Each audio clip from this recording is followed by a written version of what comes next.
Габдулла Тукай ана догасы. Менә кич, зур авыл өстендә чыкты нурлы ай калкып. Көмешләнгән бөтен өйләр вә сахралар тора балкып. Авыл тын, иртәдән кичкә кадәр хезмәт итеп арган халык йоклый. Катты, тәмле вә рәхәт йокыга талган. Урамда үрмәтләр дә, авыл үлгән тавыш тын юк. Авыл кырыенда бер өйдә фәкать сүнми тора бер ут.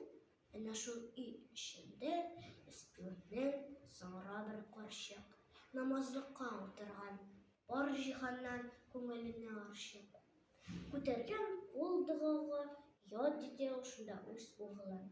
Ходаем ди, бәхетле булса иде сөйгән газиз угылым. Тамадыр мискинәмнең тамчы-тамчы күзләреннән яшь. Карагыз, шул догамы инде Тәңре каршына бармас.